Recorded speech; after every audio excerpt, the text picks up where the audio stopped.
welcome to This Week at the Movies with the How Could You podcast. We're your hosts, Lauren and Ryan, and on this very special Friday the 13th, we're covering Friday the 13th, the 1980 original film directed by Sean S. Cunningham. Ryan, what are your thoughts on Friday the 13th? Nothing says This Week at the Movies like a 44-year-old film.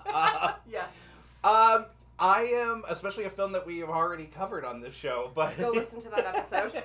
I am so happy we're revisiting on this date because this is a movie I was kind of harsh about when we did it, 4 years ago, and now absolutely love this movie. I'm so glad it had that turn for you. What do you think that was? I don't know. It was like our third or fourth episode. Is there a possibility it's that? We had we were lucky enough to go into the camp and see, all the filming locations, which was amazing.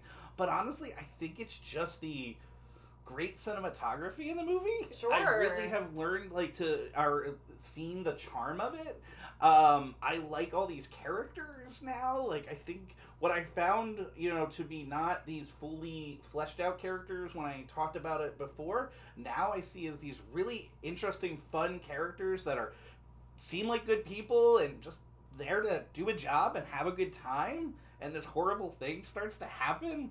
I don't know, the whole movie, it's kind of done with this, it was all done with this low budget and kind of Sean S. Cunningham's really just trying to put this out to make money. I think maybe the film's a happy accident, but I really, really enjoy it. And I love Alice.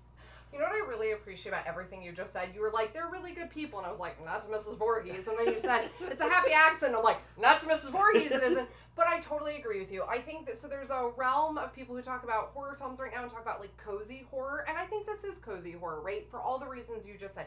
There's something about the charm of the filming locations, which is at Camp Noviesco in North New Jersey. If you live on the East Coast, it's definitely a must-see for horror fans. But I think there's something about the way in which, look, it's not a lot of character development because we don't spend a lot of time with these characters. I mean, this happens pretty quickly.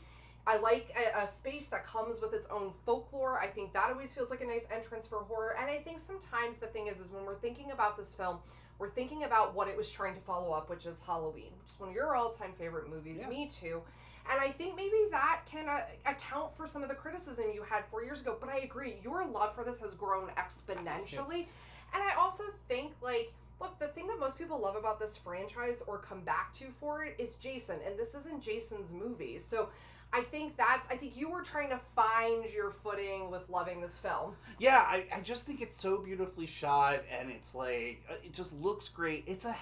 And I think the thing that I just see it now, it's a hang movie. Yeah. Right? This is Dazed and Confused with horror, right? Yes. It's just a bunch of people just having a good time. And then there's this, developed eeriness. Her telling that dream sequence, I didn't catch it the first time how just kind of interesting that was, and now when she starts doing it, I love that. The whole film is just, it's a good time. I get now the love for it. I know a lot of people don't. I mean, Gene and Siskel, or Roger and Gene. And Gene, yes. I know, right? Famously hated it. Yes.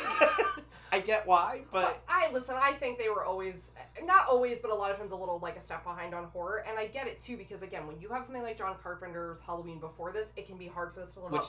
Which they loved.